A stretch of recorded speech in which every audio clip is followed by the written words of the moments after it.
right, we're here at my tiny indoor worm bin, and the last time we were in here, we put in some decorative 18th birthday napkin and a bunch of crepe paper right down the center here, and we also fed it some pumpkin and some green beans.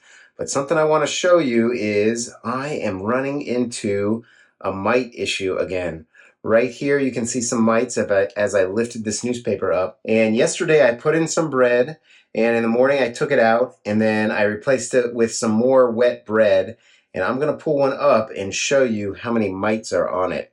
So let's just kind of pull this up right there, and I'm just going to stand still and let you see the mites go. So what I'll do with these pieces of bread is I will just put them right into the sink and let them go down the sink and get rid of the mites. One of the things I also do is, you can see there's a lot of mites right here. I'll just kind of take that little chunk and also wash it down the sink. But I'm not going to do that here. I'm just going to set these aside and I'll take care of that later. The other thing I want you to notice is, typically in this bin I haven't had this issue, but there are all kinds of castings all up and around the lid, or the sides there, and also on the lid. I see some castings and stuff being left by the worms, and that's because the moisture level has increased in here and allowed the worms, kind of almost like a road. Now that it's moist, they can make it up and just kind of explore all around. Didn't see any worms escape, but I mean, obviously there's evidence of them getting all around. Last time we were in here, we took the plastic off because I knew it had been getting moist, and I was hoping with that plastic off and just the paper there, it would kind of dry out the bin a little bit, and that obviously is not the case. And the other thing that has happened is the air conditioning has not been running whatsoever at all. So the house has just been a little bit more moist than usual, and certainly more moist than outside. And as I kind of go down, seeing many worms, but also seeing mites down through. So if you experience mites, what do you do about them? And when along your bin's life do you see them? It seems like that at this same time of the bin's life, somewhere around the 3.5 to 4 month period, is when I start getting mites in kind of blooms like this. And then last time we reset this bin, I took all these worms and I gave them a little bath and got as many mites as I could off the worms, but they bloom in populations too. And I think the moisture, or possibly what I fed them last, led to this mite bloom. And you know, mites will take care of the food that's in here and the bedding and stuff like that, so they're not necessarily a problem. But I don't like when they get to the point where I can just kind of see a lot of them. The worms don't seem to be bothered by them. They're certainly not trying to flee. If they were, I would have seen worms on the outside of this bin, or maybe within the first inch or so of the bin. After that, they would dry up and die. But I haven't seen any signs of that. And these bins are where I can look at them. And look, you can see tons of worms just when I dug right from that corner right there. So the worms seem to be happy.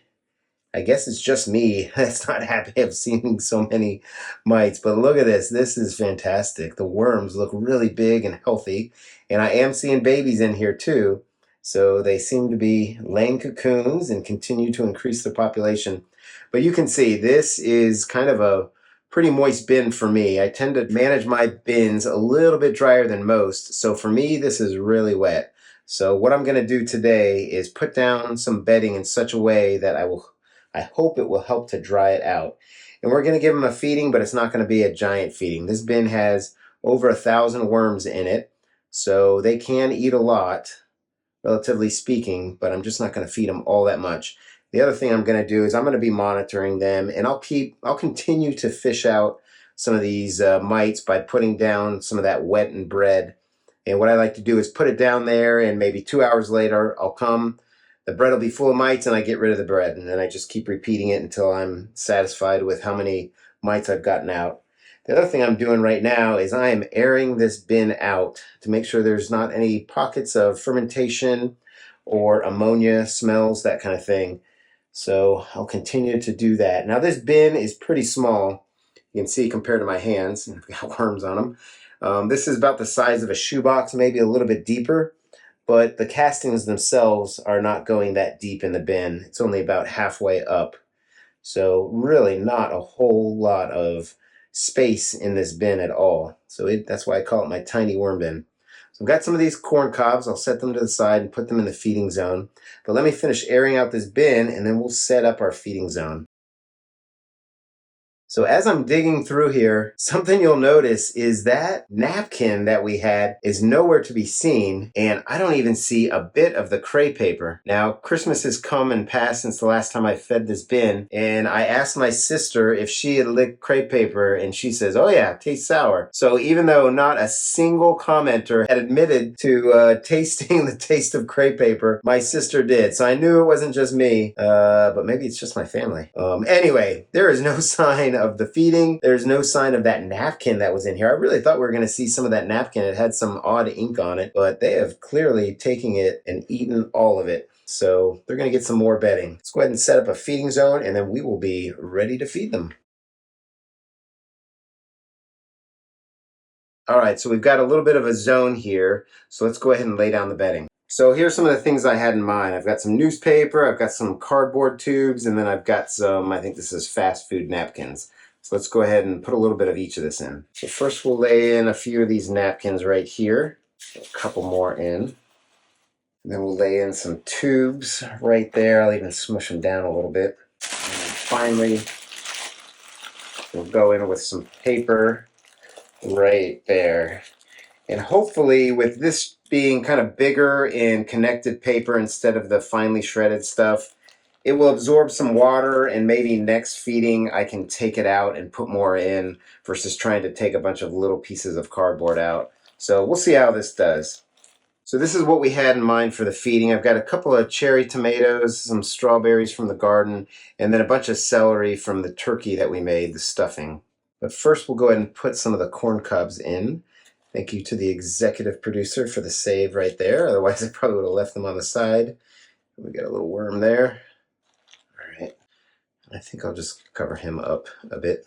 And then in we'll go with this. Now, this celery will go pretty quick. I find that celery is one of the fastest foods, almost like lettuce. It just kind of disappears within a couple, 3 days. So in they go with that, and then we'll put some strawberries and some more of that. And then this is just a pepper top. But these cherry tomatoes, I have a feeling this is what's going to take a little bit longer. And my goal for the new year is to make sure I get in here every 7 days and not go so long. I think this has been 15 days since I was in here. The bin itself is 106 days, and it has had 8 feedings. So here we go, a little bit smaller of a feeding, believe it or not, than our typical feeding. And we'll go ahead and add some amendments. So first we'll start with some worm chow, and I'm just going to kind of spread it all over, even on the castings. It's, again, just some grains that we had in our pantry that were expired, and I just ground them up in our Magic Bullet blender. Then we'll add some coffee. I don't know if you can tell, but this is some old coffee that's been in here for a while, kind of the bottom of the barrel, and it actually gets a little moldy in there. So we got some microbes already growing within this coffee. I think right there, maybe you can see some of the whiteness of it. But there we go. We'll add some coffee into the bin, and that is just another food source for them.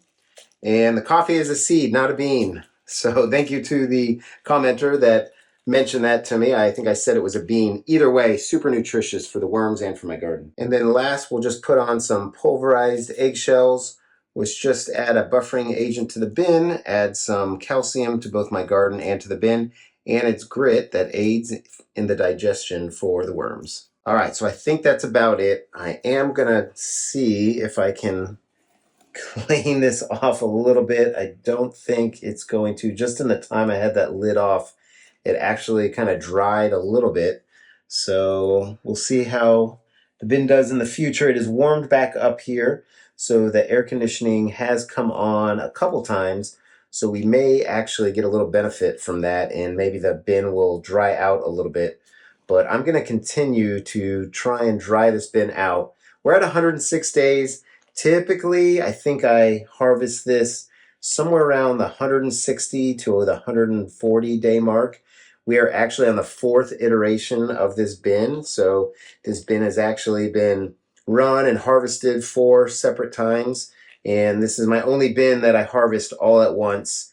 And I actually count the worms out, which is absolutely a pain to do. but I can't seem to resist every time finding out exactly how many worms I started with and then how many I ended with. So I think we'll put that little piece of paper right back on here, and that should do it. So on we go with this. I know there were some mites on it, but we're going to put it back on, and I'll let it go for a day, and I'll come back in here and check it. And if I see a bunch of mites, then I'm going to put down some more bread. And like I said, every couple of hours I'll come in and swap out the bread and maybe decrease the population of the mites a little bit. So please, if you can, in the comments, give me some of your mite stories.